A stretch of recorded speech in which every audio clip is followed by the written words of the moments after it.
Welcome to another episode of The Guy Code. I'm Rana Oswari. Guys, on this episode, we're going to cover and answer the question: is there a gender war in Kenya? Now, the short answer is no. There is no gender war in Kenya. Let me just dissect the different discussions and interactions we have when it comes to relationship issues that come up, whether from the celebrity stories or from personal stories or even from international stories, in how we cover them and discuss them on our online platforms in Kenya. Now, guys, we need to understand that as a society, we are at a stage whereby a lot is changing and has changed, right? And even with all the advancements that we are producing and offering to mankind, we still have the same urges of companionship. We are social beings. We do not want to be alone. And maybe a sad irony is that even as we have so many means and methods of connecting, we still find ourselves very lonely. And we are a very lonely generation. And that is one thing that we are trying to address and curb so that we all live fulfilling lives and have moments that we can share with loved ones.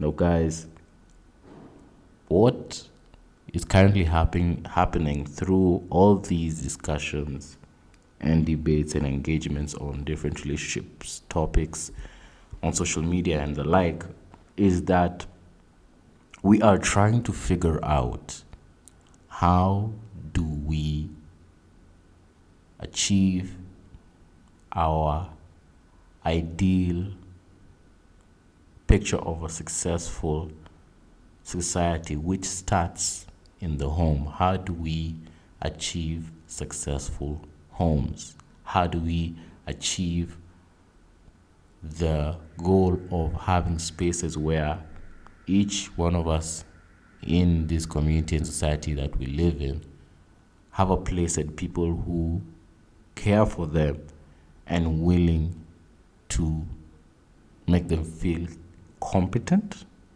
make them feel acknowledged, and that they have a purpose in this space that we live in and the times that we share on this planet. Now, that is the main thing we are trying to figure out. How do we live together peacefully so that all of us can have a fulfilling life experience?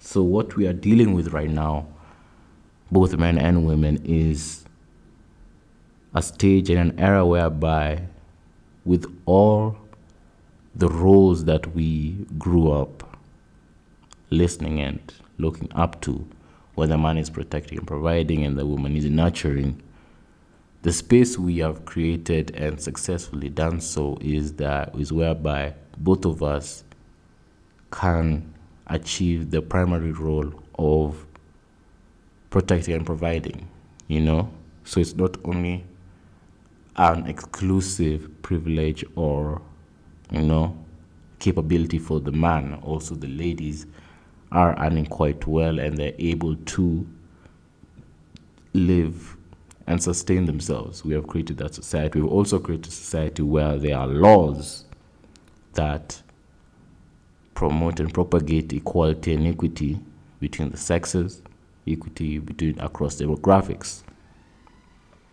So these are good things as far as progressive and making sure that everyone can achieve their highest dreams and highest capabilities. Nonetheless, this has definitely brought about a couple of issues, that needed to be ironed out. First being when the primary role of a man, which is to provide and protect, which, the covering through the providence, And he grew up knowing that is his purpose. And then he meets this lady who has everything for her, everything going for her. There are many men in the society who are wondering, okay, so what else am I supposed to do? You know? So many men end up going through an identity crisis or a rage crisis whereby they feel cheated. You know? The guy's thinking, I always knew my life purpose is to protect and provide. Now, she can do it too. Did they set me up for failure? So this is what on this side of the internet we call the red pill rage, where we understand the truth of how things are really are at this moment. It could have worked maybe 30, 40, 50 years ago, but currently this is how things are, going about. So the man is wondering, okay, then what is my place then? Right? So unfortunately, a couple of men have taken that protect role and they make it a situation whereby they are the predator and the protector. Which is now, since I can't protect you from maybe poverty or lack, I protect you from myself and I show you that there is danger, right? And this sounds very twisted, but it happens to men who are really going through a identity crisis where they're looking for identity, even if in the most negative way, right?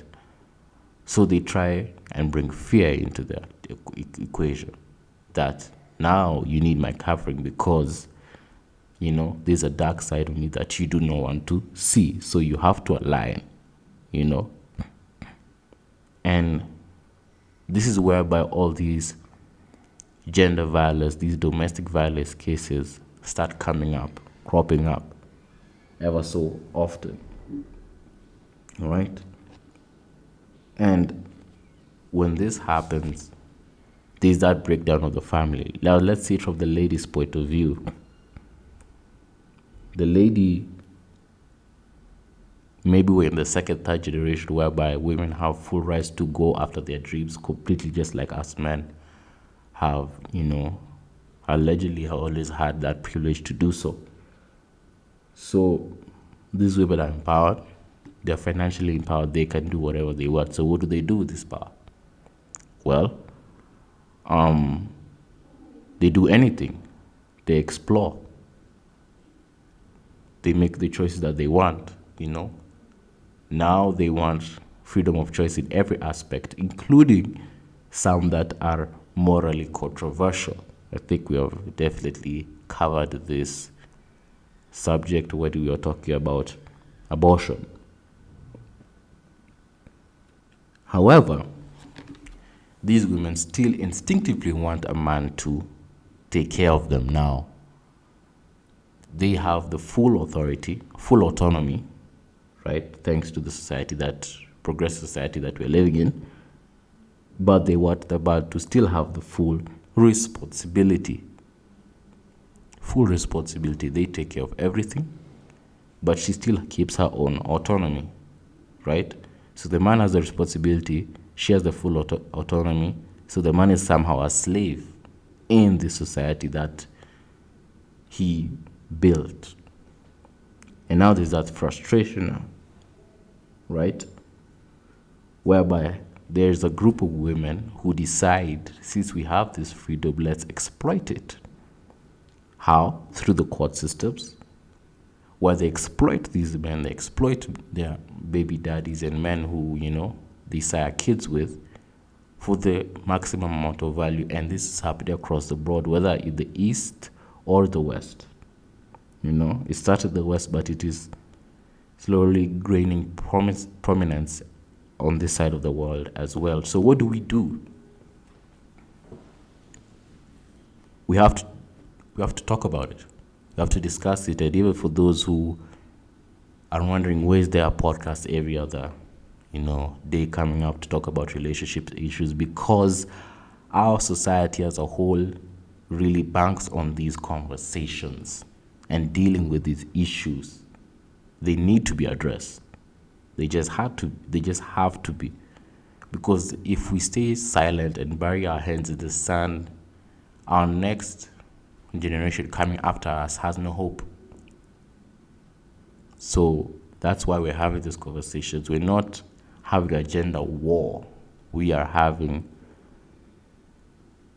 an experience whereby we are trying to learn the best way to achieve a healthy and successful society, even in the setup we are in this day and age. This is the truth about this subject. It's not men against women, it is all of us trying to win. And even though some of us are trying to exploit the system and get some for themselves and, at the expense of others, we are trying to, as a whole, pick ourselves up to the glorious and safe societies we want to create and leave behind. I just want to share some insight on this question. If you have any more additional insight on this same question or on a follow-up question, definitely I look forward to your feedback in my DMs at Guy Code Kenya. And guys, until next time, we shall talk soon. Bye.